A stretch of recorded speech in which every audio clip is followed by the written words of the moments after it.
Assalamualaikum dan salam sejahtera. Anda sedang menonton Dialog TVS bersama saya Khairunisa Kasnun. Dan saya Syahir Rizal Timur Arifin. Dalam tajuk Dialog TVS hari ini adalah Nisa.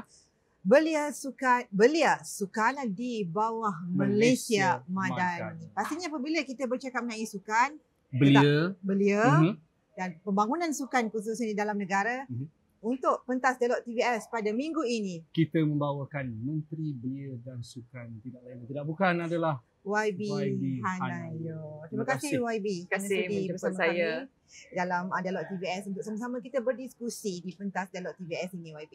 Baik, YB. Mungkin sekarang ni kita memperkatakan sukan terlebih dahulu, tapi saya sebenarnya ingin memperkatakan tentang belia sebab kalau ikutkan kementerian, dia start dengan Kementerian Belia dan Sukan. Jadi tajuknya juga Belia Sukan di bawah Malaysia Madani. Belia terlebih dahulu sebab banyak yang memperkatakan tentang pembangunan belia. Tidak kurang juga memperkatakan tentang masalah di kalangan belia itu sendiri. Mungkin sedikit sebagai pendahuluan. Okey. Kita lihat bahawa Kementerian Belia dan Sukan, siapa pemegang taruh kita. Kalau belia, populasinya adalah yang berumur 15 hingga 30 tahun. Tetapi di bawah akta sekarang ini, sebelum pelaksanaan pindaan adalah yang berumur bawah 40 tahun. Jadi kita sekarang dalam proses transisi. Okay? Dan populasi ini hampir 30%, iaitu 9 juta populasi Malaysia. Dan kalau kita lihat portfolio sukan pula, dia tak ada had umur kerana warga emas pun bersukan. Bermaksud bila kita lihat siapa pemegang taruh Kementerian Belia dan Sukan, sebenarnya semua rakyat Malaysia. Kerana sukan dibuka untuk semua. Itu sedikit berkenaan dengan fokus kepada pemegang taruh belia dan sukan. Okey, secara keseluruhannya YB, bagaimana YB melihat peranan sukan itu sendiri dalam pembangunan sosial dalam pembentukan identiti negara? Okey. Satunya adalah kita lihat sukan dulu. Sukan merupakan aktiviti di mana rakyat bersenam dan menjalankan kehidupan bersama. Sukan ini sepatutnya jadi gaya hidup. Bermaksud dilakukan kerap kali. Okay? Kalau kita nak lihat platform itu sebagai satu platform perpaduan, bermaksud kita kena wujudkan lebih banyak lagi aktiviti di mana rakyat pelbagai kaum, agama boleh keluar bersenam, bukan satu kali, bukan one off event, tetapi setiap minggu. Okay? Itu adalah fokus kita sebagai medan platform perpaduan. Yang keduanya adalah pengisian masa lapang. Khasnya bagi warga emas, kalau kita lihat selepas mereka bersara, mereka perlukan aktiviti untuk fizikal. Untuk keluar bersenam.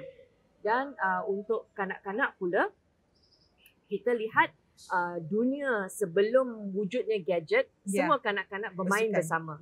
Tetapi dengan adanya gadget sekarang, mereka sudah kurang bermain bersama. Bila kita bermain bersama, kita tahu apa kesukaan kawan kita, apa yang mereka tak suka, dan kadang-kadang kita main, kita berlawan dan kita belajar menghadapi konflik tersebut.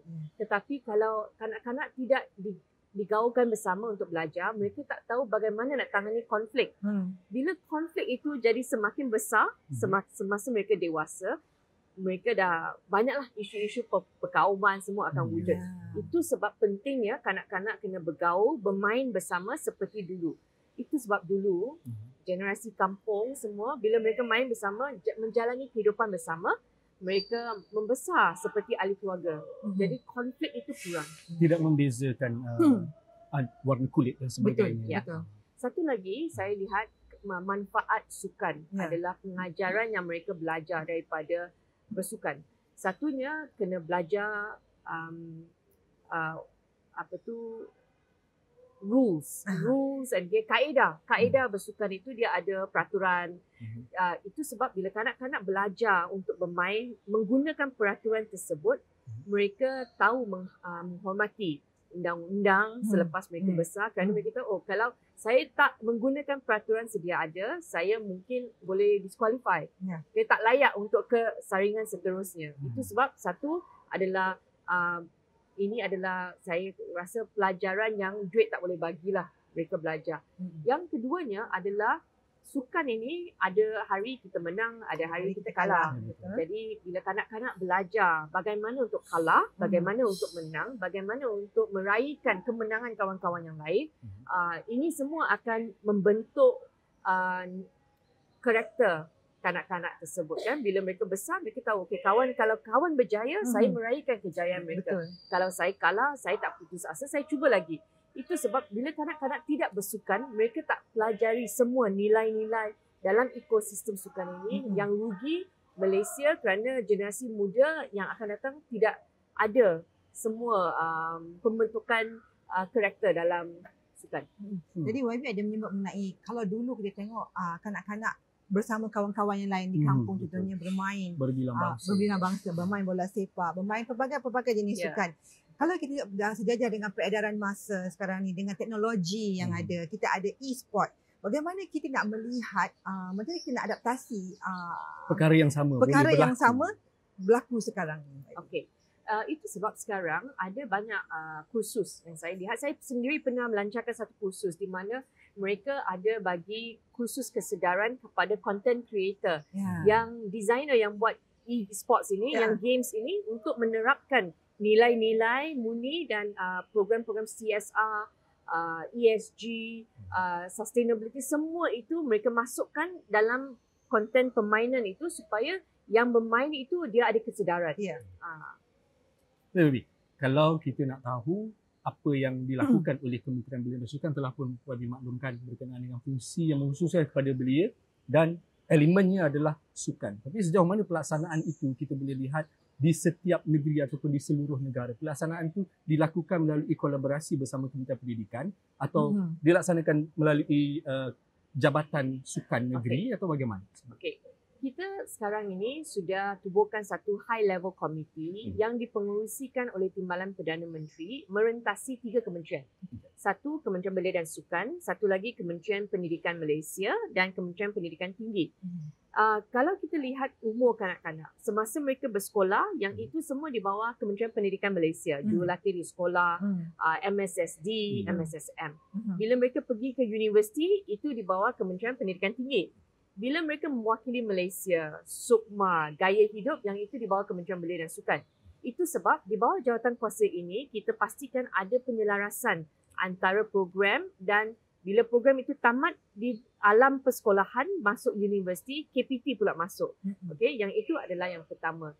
Yang keduanya adalah untuk memastikan pelaksanaan program-program di bawah KBS, kita gunakan agensi Kementerian Belia dan Sukan.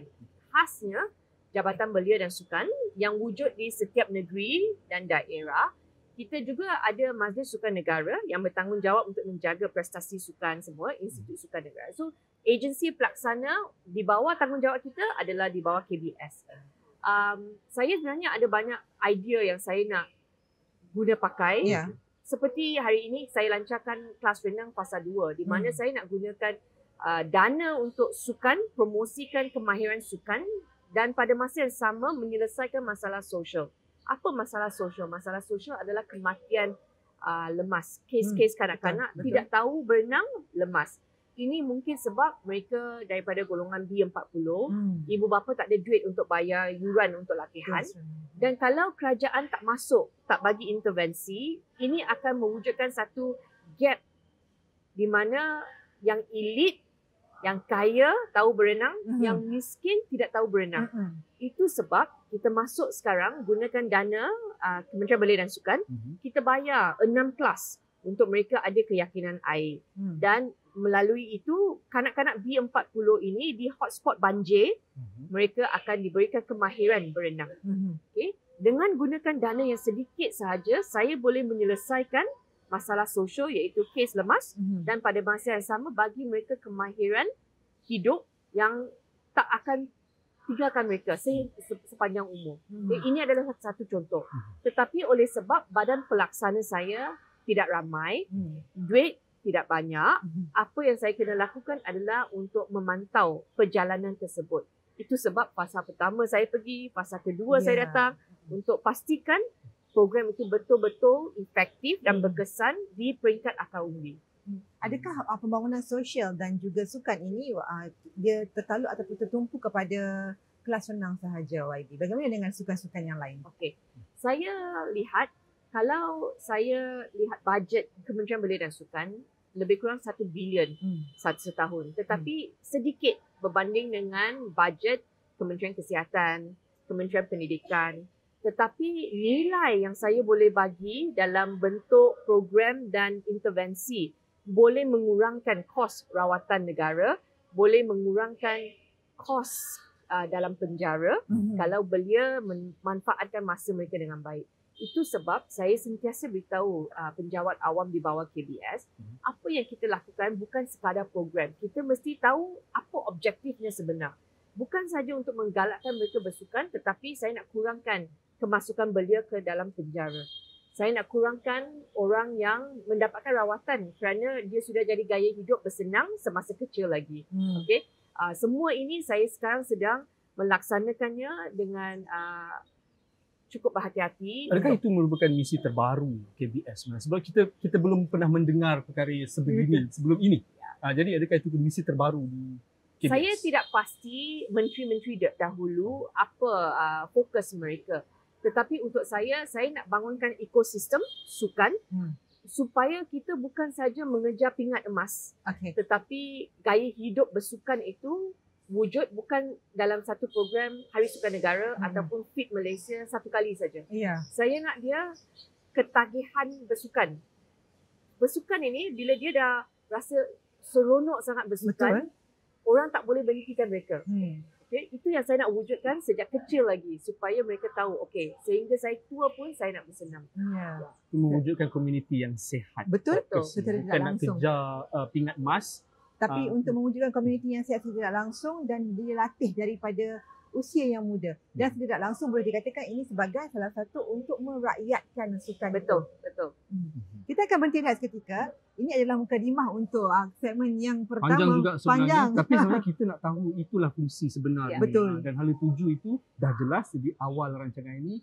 Yang berhormat YB pun telah menyatakan hala tuju sebenar dan juga fokus terbaharunya adalah yang sangat menarik adalah berkenaan dengan mengurangkan kemasukan ataupun pelibatan belia ini dalam aktiviti jenayah itu sendiri. Betul, sebab dia bukan hanya melibatkan sukan itu sendiri tapi dia merangkumi keseluruhan aspek. Dia membangunkan juga betul. jati diri itu. Tapi kalau nak cakap pasal sukan, dia cakap sebab YB ada menyentuh tentang pingat emas itu. Mungkin selepas ini kita nak memperkatakan pula tentang apakah sasaran pingat kita selepas ini. Juga agak menarik untuk kita bincang. Kita akan berhenti ketika kembali selepas ini hanya dalam Dialog KBS.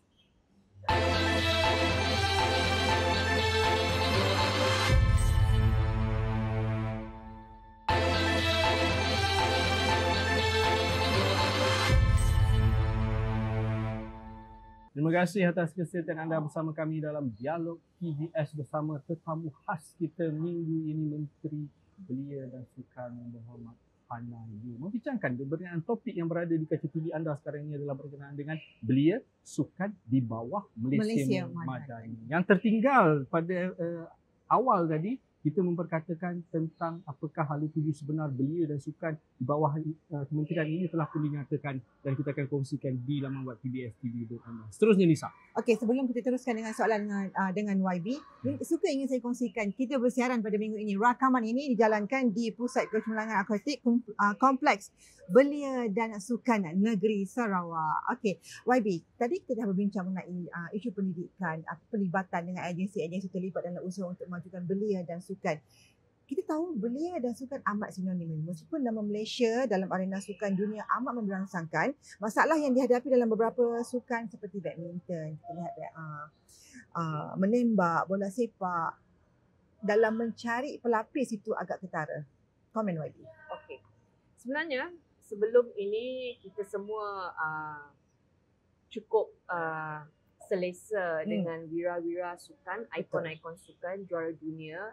Dan kejayaan mereka berulang-ulang setiap tahun. Saya bagi contoh Datuk Wira Lee Chong Wei, Datuk Nicole David, Datuk Azizo. Tetapi ramai yang katakan di mana pelapisnya. Okay? Itu sebab langkah BAM sekarang di mana mereka lahirkan banyak pelapis. Sekarang dah ramai sangat badminton player yang boleh keluar bertanding mewakili Malaysia. Betul. Okay, dan saya lihat ini adalah satu perkembangan positif. Cuma apa yang kita nak daripada mereka sekarang adalah konsistensi supaya mereka boleh jadi seperti Dr. Lee Chong Wei, Dr. Nicole, konsisten setiap tahun mereka pergi menang. Okay? Dan program pelapis ini yang kita kena tumpukan perhatian untuk pastikan selepas Lee Chong Wei bersara, Nicole David bersara, kita masih boleh menang. Okay? Dan hasrat itu sekarang kita sedang telitikan di Kementerian Belia dan Sukan, di mana kalau kita lihat prestasi SEA Games baru-baru ini di Cambodia, di mana banyak atlet kali pertama keluar menang pingat. Ya. Dan saya nak pastikan kesinambungan itu ada dari SEA Games ke Asian Games dan ke Sukan Olimpik, di mana pelapis itu dijaga dengan betul dan mereka ada career path yang betul. Apa yang kita telah wujudkan adalah jawatan kuasa Road to Go untuk fokus bukan saja satu pita Olimpik tetapi dua. Paris tahun depan dan 2028 di Los Angeles. Dan fokus yang kita nak bagi sekarang adalah untuk pastikan kalau kita nak bertanding di multi games seperti ini, kita kena pastikan prestasi sukan dalam sukan yang mempunyai acara yang banyak itu solid. Saya bagi contoh, olahraga penting. Ya. Renang penting. Negara Singapura, mereka fokus acara renang, satu atlet itu dia menang banyak pingat. Ya. Okay? Tetapi kalau kita tak cemerlang dalam sukan renang dan dalam sukan olahraga, kita hanya akan berusaha mengutip satu pingat sini, satu pingat di sana, dan bila kita tengok pingat keseluruhannya kita kalah kepada jiran-jiran. Okay?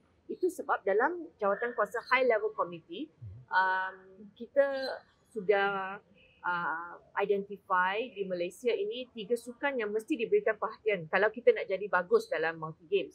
Satunya adalah sukan tempur, martial arts, olahraga dan kelas renang. Jadi bila kita ada, ini hala tujunya 3 kementerian. Dan ini plan kita untuk menghadapi 2028 Olimpik Los Angeles. Bagaimana kita nak besarkan bakat ini untuk masuk? Satu adalah untuk pastikan bakat itu wujud bukan saja di golongan elit T20 tetapi B40. Itu sebab program intervensi seperti kelas renang ini akan memberi peluang kepada kanak-kanak B40 mempunyai kemahiran untuk satu hari nanti mungkin mereka boleh mewakili Malaysia. Kalau tidak, bakat itu sangat kecil, tertumpu pada orang yang kaya saja yang mempunyai akses kepada sekolah renang. Sesetengah negeri sahaja. Betul. Betul. Okay. Itu satu contoh. Mungkin Sarawak bernasib baik sebab ada Pandalan Larinong di sini. Yes. Itu satu contoh. Yang keduanya, kalau kita lihat sukan olahraga. Olahraga ni, dia kena ada inspirasi. Betul. Kalau di peringkat sekolah, padang tidak elok, kanak-kanak tak nak lari kerana berlumpur, betul, kita tak akan lahirkan bakat. Okay, itu sebab sekarang saya melihat apa lagi fasiliti yang saya ada. Di bawah jagaan kita, Perbadanan Stadium Malaysia, kita ada stadium di Bukit Jalil. Dan stadium itu kalau pelari 100 meter, lari di sekolah dan lari di stadium Bukit Jalil, berbeza. Betul. Feel itu tau. Vibes tu berbeza.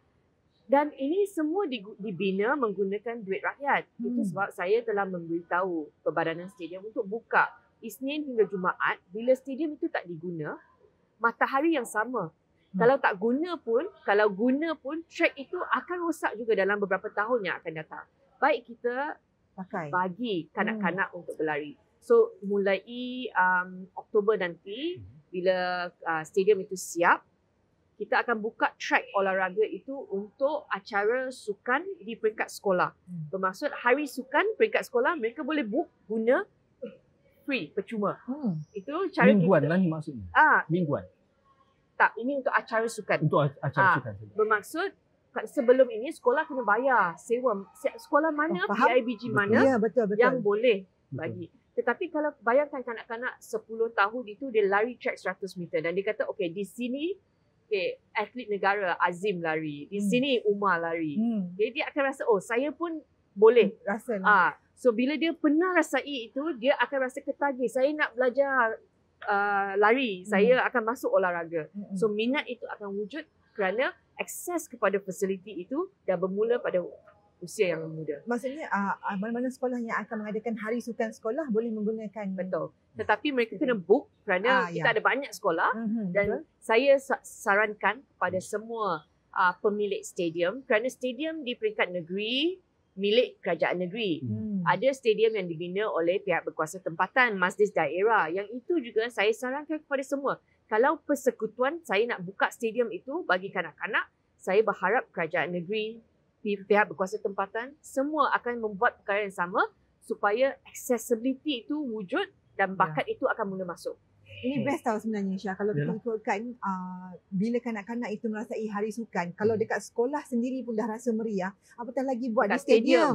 Dengan sokongan lagi, berlari di balapan. Digunakan oleh atlet-atlet betul. Menarik.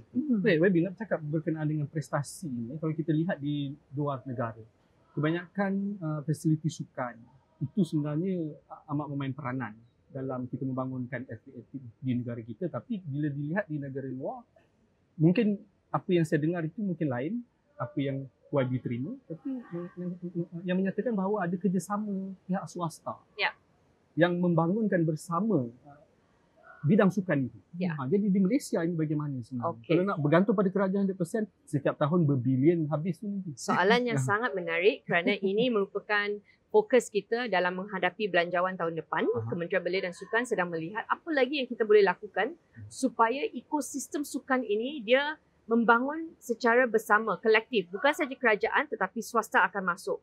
Kalau kita nak swasta masuk, kita kena pastikan insentif cukai itu menarik untuk mereka. Dan kita sudah mula bercakap dengan semua penaja-penaja kita untuk melihat apa lagi insentif cukai yang kita boleh bagi untuk mereka nak melabur dalam sukan. Yang tu pertama. Yang keduanya, kalau saya nak bangunkan ekosistem sukan itu, saya kena pastikan rasa minat kanak-kanak untuk belajar satu. Yang keduanya, adakah kita mempunyai jurulatih yang cukup? Yang keduanya. Okay? Tetapi kalau tak ada orang melabur dan tak ada orang belanja untuk latihan, jurulatih itu tak akan ada pekerjaan dan kanak-kanak itu tak akan dapat kelas. Okay? So ekosistem itu yang kita nak selesaikan sekarang. So kita nak wujudkan dua insentif cukai yang betul-betul menarik. Satu adalah untuk syarikat swasta memberi untuk pelepasan cukai yang lebih besar bagi mereka. Untuk individu pula, sekarang ini semua data yang kita dapat dalam ekonomi ataupun sektor sukan, dia berbentuk retail. Bermaksud, kedai sukan, berapa orang belanja untuk baju jersey, perkakas sukan. Bila data yang dikutip menghasilkan data yang fokus kepada pertumbuhan ekonomi sahaja, intervensi kerajaan akan berbentuk macam itu je lah. Itu sebab dia kata pelepasan cukai RM500 kalau anda beli peralatan sukan. Kasut sukan. Tapi apa yang kita nak lakukan sekarang, kita nak dapatkan persetujuan kerajaan persekutuan untuk melaksanakan pelepasan cukai yang lebih besar supaya ibu bapa akan membelanjakan bukan sahaja untuk perkakas sukan tetapi untuk latihan sukan. Saya bagi contoh. Kalau setiap bulan saya belanja untuk jurulatih ajar anak saya berenang dan itu saya dapat pelepasan cukai, saya akan belanja untuk anak. Dan bila setiap ibu bapa berfikir seperti itu, daripada saya bayar cukai, saya dapat pelepasan cukai, anak saya dapat manfaat. Kalau semua ibu bapa berfikir seperti itu, siapa yang akan melabur sekarang? Ibu bapa sendiri akan melabur dan jurulatih mempunyai lebih banyak lagi pelajar dan dalam sistem tersebut akan wujud lebih banyak lagi kelab. Bila ada kelab, ekosistem itu sudah akan membangun. Yang itu satulah. Yang ketiganya adalah dalam ekosistem sukan, industri sukan ini, bila dia membangun bersama pekerjaan yang wujud untuk mantan atlet. Betul. Semua terbuka. Dia ada career pathway yang jelas. Kalau tidak, satu pasukan hoki, bila mereka bersara, hanya satu yang akan jadi jurulatih. Apa yang akan berlaku pada atlet yang lain? Itu yang kita dengar. Kadang-kadang kita dengar bekas-bekas atlet negara ini. Betul. Kesepian begitu yang sahaja. Yang berakhir dengan kesusahan, yang kesempitan. Betul. So bila kita fokus isu pelepasan cukai, dia akan tak kira di mana lah. Di Ranau ke, di Kalau di Sarawak ni di Baram ke, Ya. tak kisah di mana-mana. Betul. Di Miri, di Bintulu, semua akan berkembang autopilot. Mereka akan berjalan serentak. Kerana pelepasan cukai itu akan menarik untuk setiap ibu bapa. Menarik je. Sebab YB dah menyentuh berkenaan dengan kawasan pedalaman. Yes. Sebenarnya kita dah boleh masuk terus kepada soalan itu, tetapi sebenarnya kita nak bertanyakan tentang apakah fokus KBS dan juga mungkin kerjasama bersama kerajaan negeri Sabah dan juga Sarawak untuk membangunkan sukan dan khususnya belia di negara ini selepas Kita berhenti rehat. Jangan ke mana-mana, hanya dalam Dialog KBS.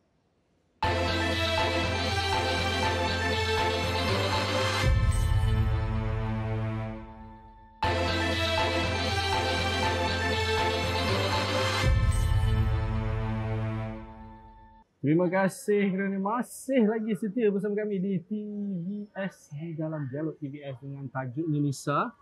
Belia sukan di bawah Malaysia Madan. Dan Nisa, sebenarnya kalau nak ikutkan dulu ketika saya bersekolah dahulu lah, mungkin sekolah kita tak sama tapi zaman tu mungkin sama. Wujud perkataan berkenaan dengan rakan muda ini, kita bersungguh lah walaupun tak berjaya mencapai untuk jadi atlet, berakhir dengan menjadi wartawan pun okey, alhamdulillah sebenarnya. Tetapi apa yang kita nak ceritakan sekarang ini, rakan muda itu sampai di kawasan pedalaman. Di kampung saya sebagai contoh di Selangor sampai. Rakan muda itu bermula pada tahun 1993 kalau tak silap saya, betul. Saya sekolah menengah lah dah masa tu. Betul. Saya masih sekolah rendah, tapi dia terhenti sekejap. Tapi masa tu kita sebagai pelajar sangat bersemangat, teruja dengan pengisian itu, walaupun betul, ketika itu fasilitinya tidak cukup, tapi pengisian itu betul, ada, semangat betul, itu ada. Dan hari ini kita bersama dengan Menteri Belia dan Sukan untuk berkatakan tentang belia ini. Kalau dilihatkan YB, wujudnya rakan muda sebelum ini, kawasan-kawasan pedalaman ini melihat seolah perkara itu besar. Ya. Okey. Itu rakan muda. Ya. Okey. So, setiap kali kerajaan bertukar, menteri baru masuk, menteri itu akan mempunyai program sendiri. Tetapi bila saya masuk, soalan pertama yang ditujukan kepada saya oleh media adalah adakah saya akan menukar semua program? So saya kata saya akan mengkaji dan apa yang bagus saya akan kekalkan, apa yang tak bagus mesti ditukar. Okay, supaya kita tak bazir wang rakyat. Dan bila selepas saya mendengar dan menilai, saya diberitahu bahawa rakan muda dia memang tak pernah terhenti. Tetapi fokus pada masa itu 1994. Fokus pada masa itu bila mereka lancarkan adalah untuk mengatasi satu masalah sosial pada masa itu. Iaitu gejala bosia. Ingat tak? Gejala bosia dan lepak. Betul. So setiap kali kanak-kanak buka TV, baca berita, dia akan tunjukkan belia lepak di dataran Merdeka. Jangan jadikan budaya lepak ini pengisian masa join rakan muda. Itu adalah model rakan muda. Dan pada masa itu dilaksanakan di peringkat sekolah. Tetapi selepas itu dia kurang fokus. So ramai yang berfikir, sebenarnya rakan muda terhenti. Sebenarnya tak ada. Betul. Jadi apa yang saya nak buat, saya dah lancarkan bulan Mei oleh Perdana Menteri untuk bagi suntikan baru dan gaya hidup baru. Saya bagi contoh seperti apa yang saudara telah katakan tadi bahawa tak mampu jadi atlet pada masa itu, sekarang jadi wartawan. Jadi saya tak nak golongan belia berfikir bahawa hanya satu sahaja ataupun dua cara saja untuk berjaya. Satu, belajar pandai. Betul. Keduanya, pandai bersukan. Sebenarnya dia ada banyak track untuk kejayaan bagi golongan belia. Itu sebab sekarang kita wujudkan 10 gaya hidup baru terkini untuk pastikan kalau mereka berjaya dalam e-sport, rakan digital. Kalau mereka nak bersajak, nak berpuisi, nak break dance, rakan ekspresi, rakan muzik, rakan mahir, rakan niaga. Mungkin ada yang nak buat jadi usahawan, food truck. So saya nak belia merasakan sebenarnya pengisian masa ini ada 10 jenis aktiviti bakat yang saya ada, yang saya boleh masuk untuk belajar dan saya boleh berjaya. Tetapi saya tak boleh laksanakan di peringkat sekolah. Kenapa? Kerana KBS tak jaga sekolah. Kan? Tetapi kita jaga belia 15 hingga 30 tahun. Bermaksud saya kena laksanakan program itu di luar sekolah supaya yang 21 tahun boleh masuk, 28 tahun boleh ikut serta. Itu sebab sekarang dia dilaksanakan oleh Jabatan Belia dan Sukan Negara di daerah masing-masing dan dia adalah berbentuk sukarelawan. Bermaksud dia tak payah bayar, dia tak akan dipaksa dan bila ada masa boleh join. Pengisian masa. So bagaimana nak berdaftar? Ramai nak tanya. Kalau anda berada di Kuching, Anda masuk website kbs.gov.my, klik Rakan Muda, klik Negeri Sarawak, klik Kuching, okey, dan tengok Rakan Bumi, aktivitinya bila, Rakan Digital, aktivitinya apa. So daftar saja program yang anda nak masuk, join. Datang, dan bila telah mengambil serta, kita ada program ganjaran yang diberikan oleh partner-partner strategik kita, iaitu Foodpanda, Grab, Shopee, Lazada. Okay? Ganjaran kepada ahli. Kepada yang datang berdaftar Rakan Muda, bila digunakan, kerana siap orang muda ni sekarang, kalau saya kata anda join Rakan Muda, saya bagi sijil. Tak ada orang nak. Betul. Dulu sijil menarik. Dulu sangat menarik. Sijil akan di-framekan. Betul. Tapi kalau saya kata, kalau anda beli bobati, anda pergi guna Grab, okay, dapat diskaun kalau jadi Rakan Muda. Nak.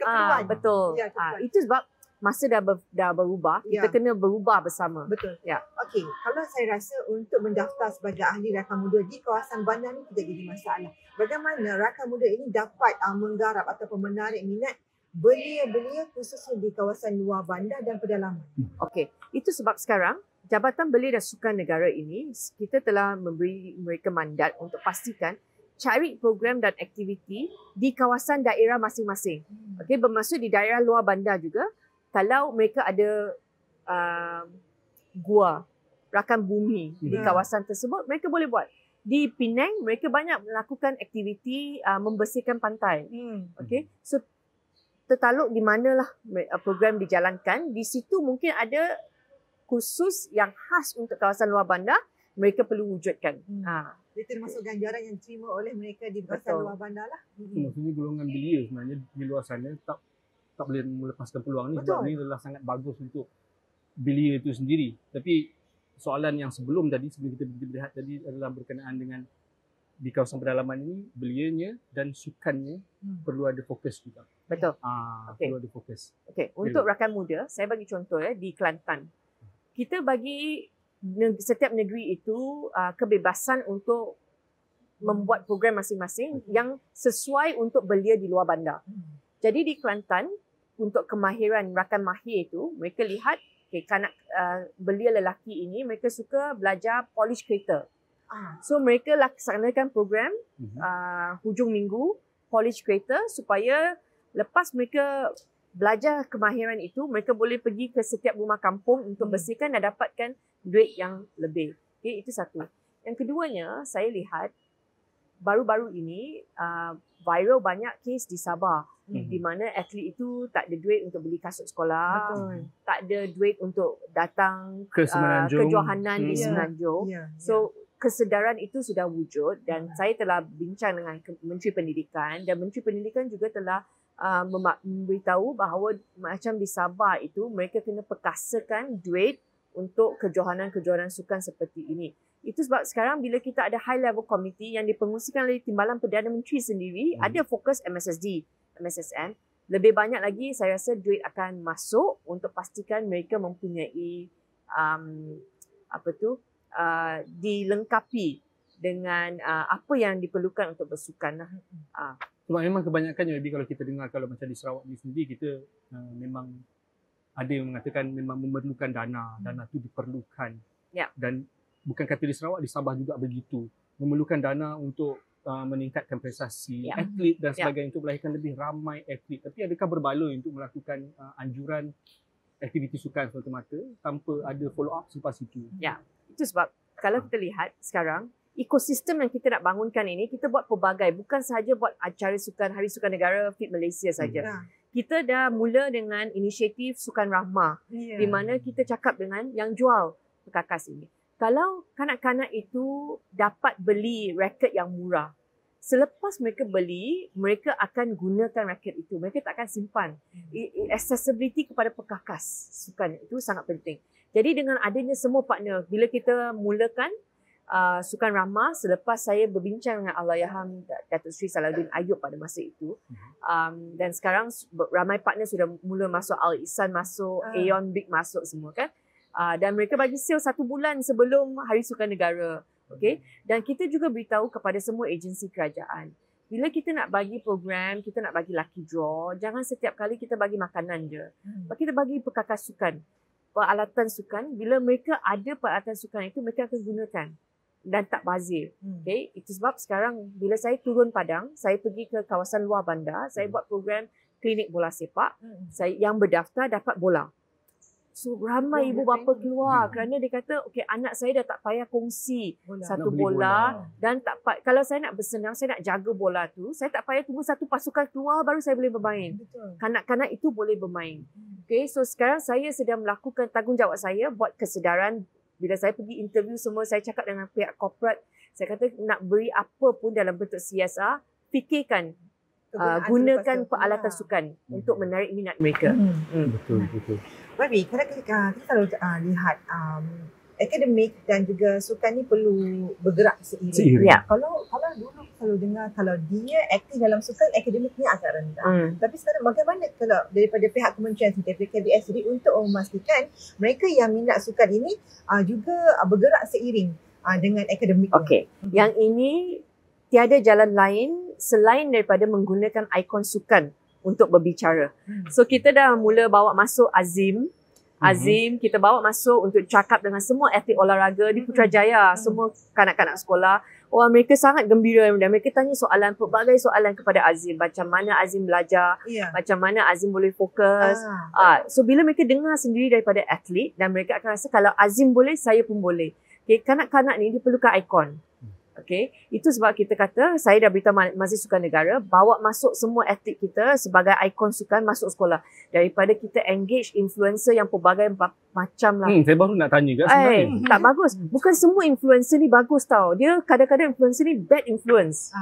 Dia mencari duit di laman sosial. Betul. Sebenarnya. Yes. Dia tidak memberi benefit yang baik. Dia untuk diri dia sendiri sahaja. Itu sebab kita kena promosikan ikon sukan. Ya.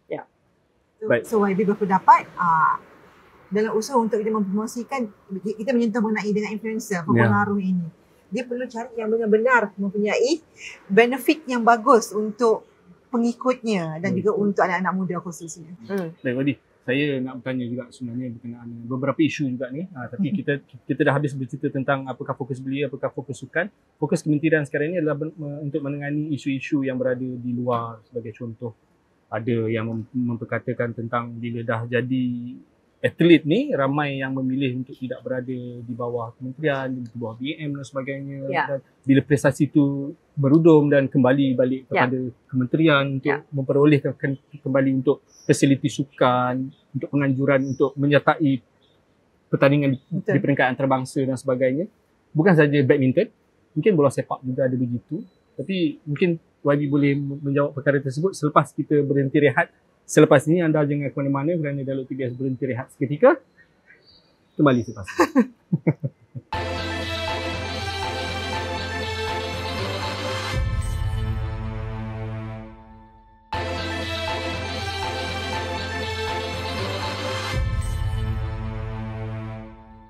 Baik, bertemu kembali dalam Dialog TVS. Pastinya kita membawakan topik belia sukan di bawah Malaysia Madani. Ini adalah segmen yang terakhir, Syah, dan kita telah membincangkan setengah jam yang lalu, 45 minit yang lalu, kita telah membincangkan pelbagai isu berkaitan dengan sukan belia dan pastinya bersama tetamu jemputan kita, Menteri Belia dan Sukan Hana Yeoh. Dan kita sebenarnya banyak soalan, tapi kita rasa mungkin kita pilih-pilih dululah soalan-soalan tu yang kita tinggal beberaki 15 minit saja lagi. Betul. Mungkin yang awal tadi Wabi sebelum kita berhenti rehat, kita mengatakan tentang beberapa isu atlet yang sebenarnya yang mungkin menyebab dia tidak begitu besar masalah itu sebenarnya. Dia cuma menyumbang kepada rasa minat masyarakat ataupun golongan belia pada sukan tersebut.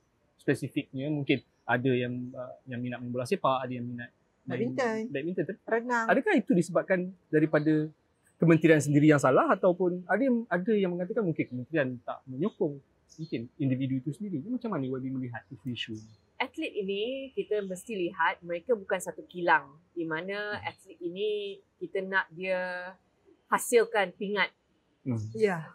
Atlet ini adalah manusia, atlet ini mempunyai fikiran sendiri, mempunyai emosi. Kadang-kadang mereka rasa semangat, kadang-kadang rasa nak putus asa.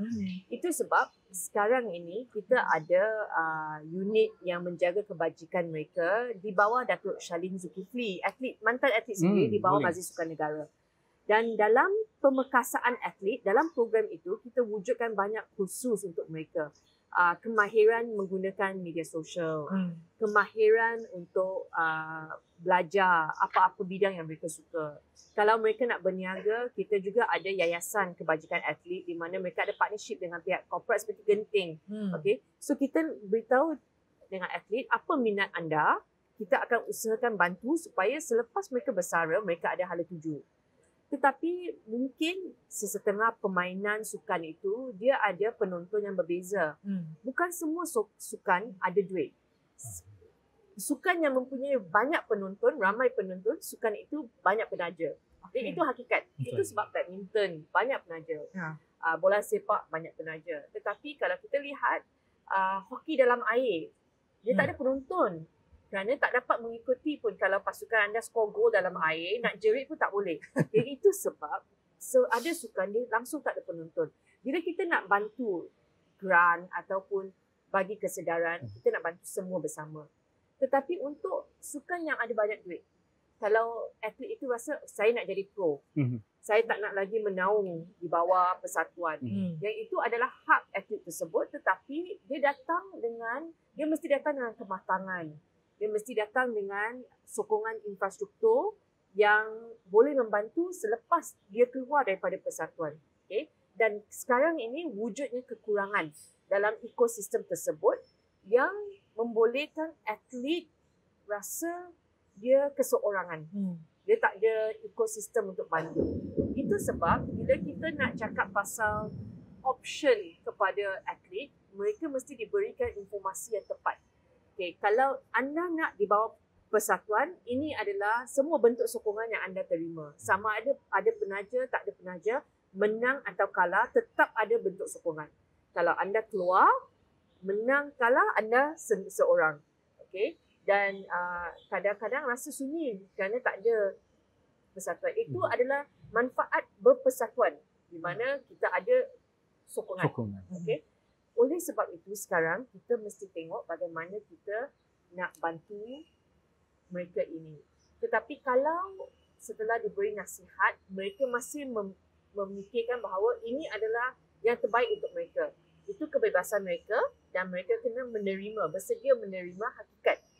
Kalau tak berjaya ataupun kalau sokongan itu tak beberapa elok, itu adalah hakikat yang mereka kena terima.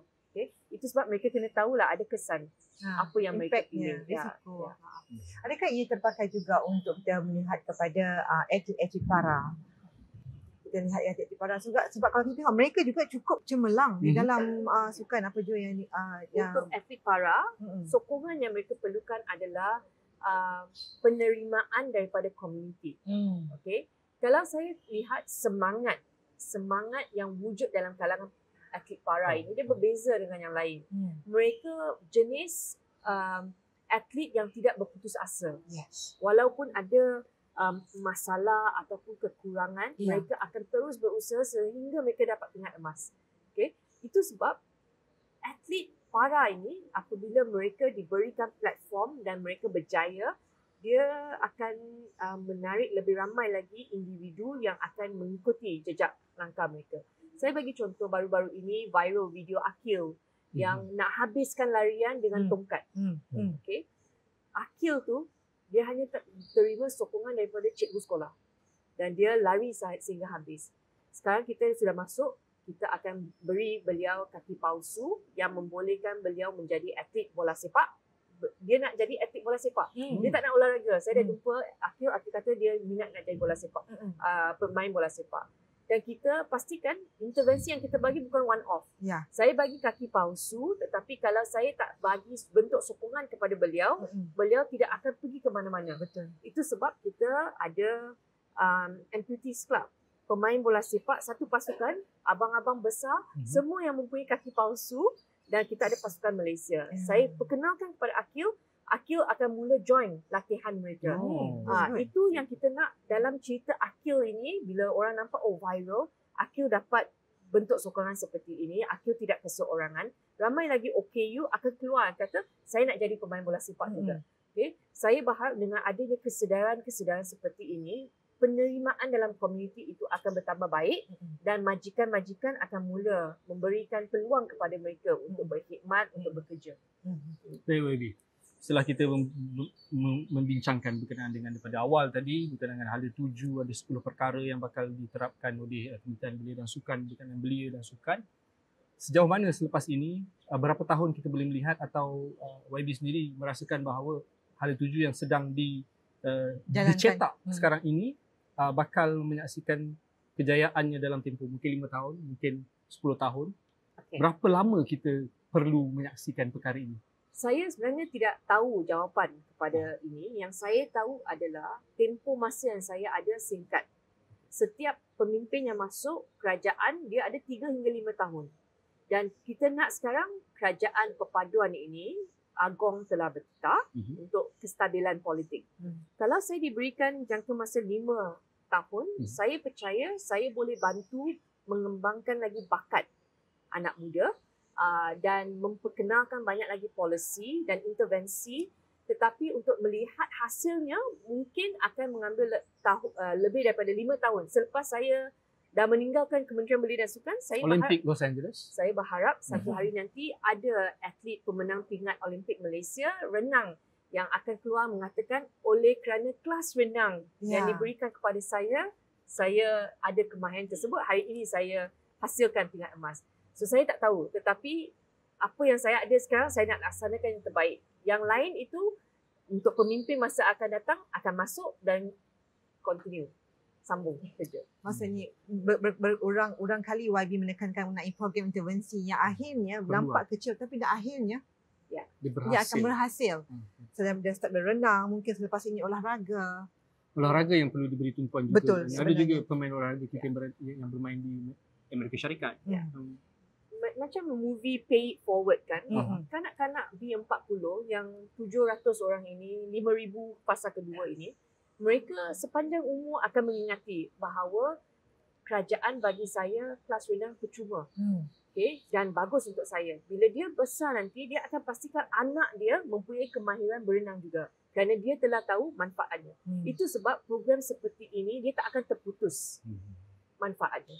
Jadi itu usaha yang dilakukan oleh Kementerian Belia dan Sukan untuk memastikan bahawa belia dan sukan di negara ini terus maju. Tetapi sebelum kita menutup tirai kita untuk dialog KDF bersama YB, Hanayo, kita sebenarnya nak bertanya juga kepada YB peruntukan-peruntukan di setiap negeri ni bagaimana YB. Ada 3 minit, mungkin YB boleh cerita, nak bagi senyum sikit kepada setiap negeri ni bahawa belia dan sukan di negeri bakal maju, khususnya Sarawak lah. Okay. Setiap bidang kuasa yang dipegang oleh kerajaan persekutuan ataupun kerajaan negeri termaktub dalam perlembagaan persekutuan. Dan untuk sukan ini, dia adalah tanggungjawab bersama kerajaan negeri dan kerajaan persekutuan. Itu sebab kita ada menteri peringkat negeri yang menjaga sukan dan menteri di peringkat persekutuan yang jaga sukan. Jadi dalam memberikan hasil kerajaan kepada sukan dan program belia, dua-dua pihak kena letak.